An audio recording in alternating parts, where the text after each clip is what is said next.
Hello, my name is Gary, and I was raised in the western United States, so I'm a native English speaker. I hope that you will enjoy this YouTube channel.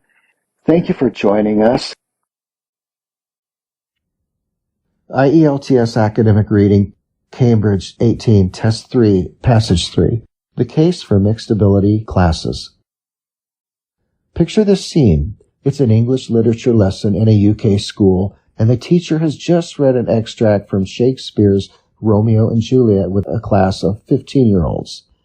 He has given some of the students copies of No Fear Shakespeare, a kid-friendly translation of the original. For 3 students, even these literacy demands are beyond them. Another girl simply can't focus, and he gives her pens and paper to draw with. The teacher can ask the No Fear group to identify the key characters and may provide a tentative plot summary. He can ask most of the class about character development, and 5 of them might be able to support their statements with textual evidence. Now, 2 curious students are wondering whether Shakespeare advocates living a life of moderation or one of passionate engagement. As a teacher myself, I think my lesson would be going rather well if the discussion went as described above. But wouldn't this kind of class work better if there weren't such a huge gap between the top and the bottom? If we put all the kids who needed literacy support into one class, and all the students who want to discuss the virtue of moderation in another, the practice of streaming or tracking involves separating students into classes depending on their diagnosed levels of attainment. At a macro level, it requires the establishment of academically selective schools for the brightest students and comprehensive schools for the rest. Within schools, it means selecting students into a stream of general ability or sets of subject-specific ability. The practice is intuitively appealing to almost every stakeholder. I have heard the mixed ability model attacked by way of analogy. A group hike.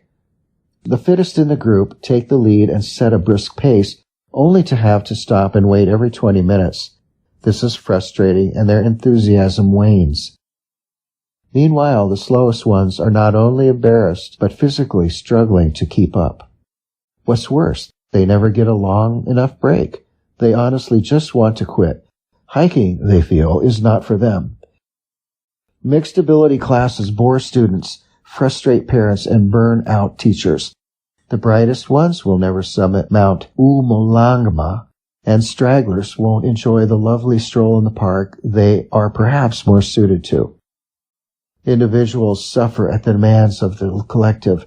Mediocrity prevails. So, is learning like hiking? The current pedagogical paradigm is arguably that of Constructivism, which emerged out of the work of psychologist Lev Vygotsky in the 1930s. Vygotsky emphasized the importance of targeting a student's specific zone of proximal development, ZPD. This is the gap between what they can achieve only with support, teachers, textbooks, worked examples, parents, and so on, and what they can achieve independently. The purpose of teaching is to provide and then gradually remove the scaffolding until they are autonomous. If we accept this model, it follows that streaming students with similar ZPDs would be an efficient and effective solution, and that forcing everyone on the same hike, regardless of aptitude, would be madness.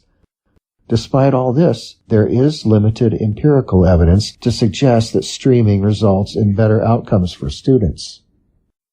Professor John Hattie, director of the Melbourne Education Research Institute, notes that tracking has minimal effects on learning outcomes.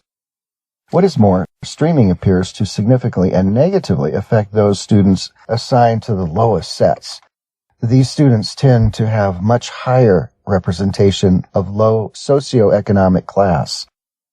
Less significant is the small benefit for those lucky, clever students in the higher sets. The overall result is that the smart stay smart and the dumb get dumber, further entrenching this social divide.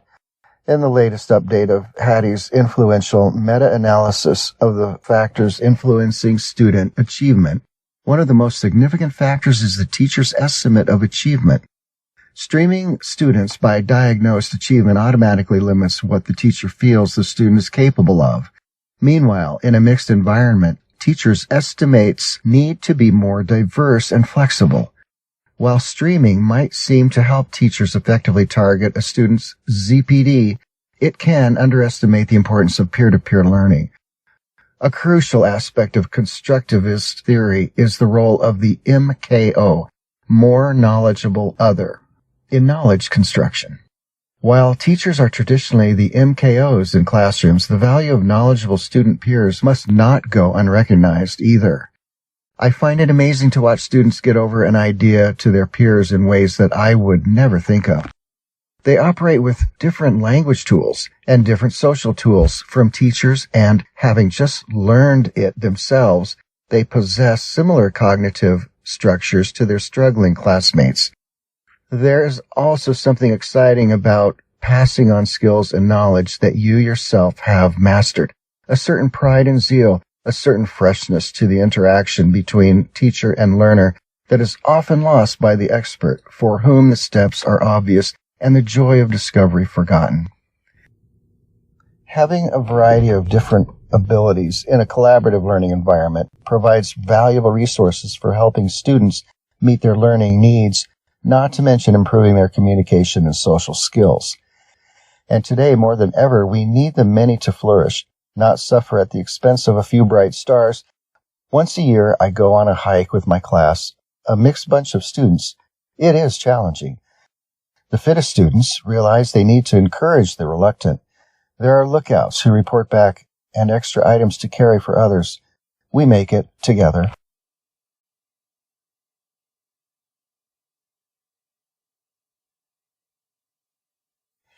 Questions 27 through 30. Choose the correct letter, A, B, C, or D. Write the correct letter in boxes 27 through 30 on your answer sheet. 27.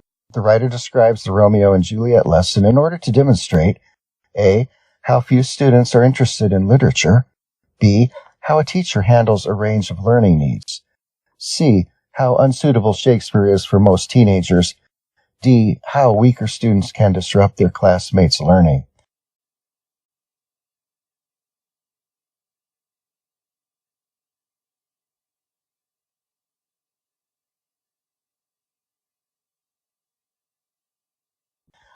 (28) What does the writer say about streaming in the third paragraph?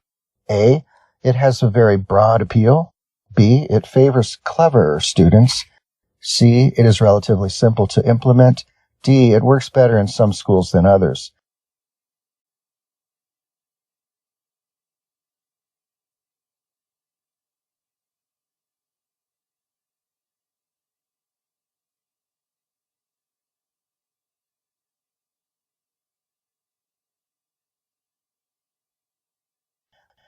(29) What idea is suggested by the reference to Mount Umalangma in the fifth paragraph? A, students follow unsuitable paths. B, students attempting interesting tasks. C, students not achieving their full potential. D, students not being fully aware of their limitations.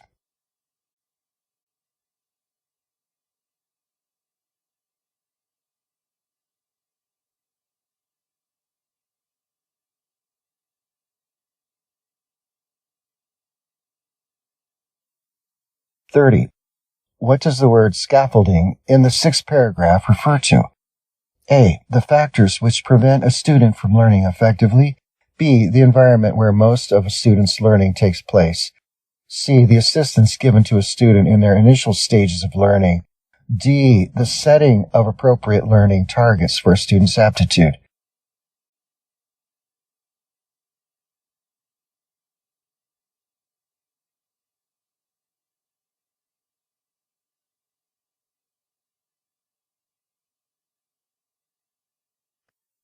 Questions 31 through 35. Complete the summary using the list of phrases A through I below. Write the correct letter A through I in boxes 31 through 35 on your answer sheet. A, wrong classes. B, lower expectations. C, average learners. D, bottom sets. E, brightest pupils. F, disadvantaged backgrounds. G, weaker students. H. Higher achievements. I. Positive impressions.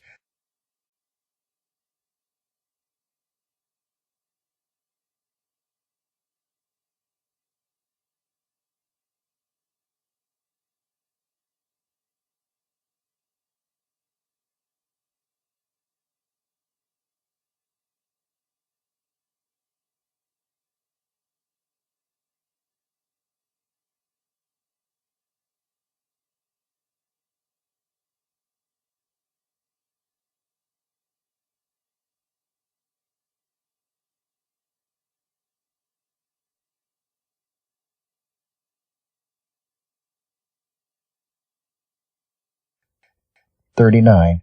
Is streaming effective? According to Professor John Hattie of the Melbourne Education Research Institute, there's very little indication that streaming leads to higher achievements. He points out that in schools which use streaming, the most significant impact is on those students placed in the bottom sets, especially where a large proportion of them have disadvantaged backgrounds.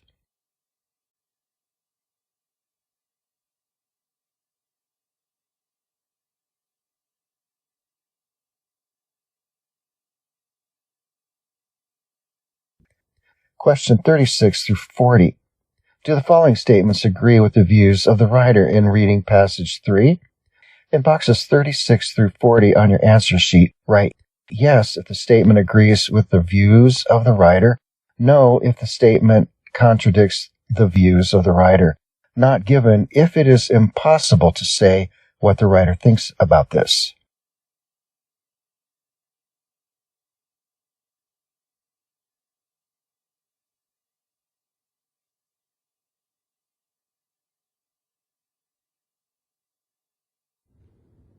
The Vygotsky model of education supports the concept of a mixed ability class. Some teachers are uncertain about allowing students to take on MKO roles in the classroom. It can be rewarding to teach knowledge which you have only recently acquired. The priority should be to ensure that the highest achieving students attain their goals. Taking part in collaborative outdoor activities with teachers and classmates can improve student outcomes in the classroom.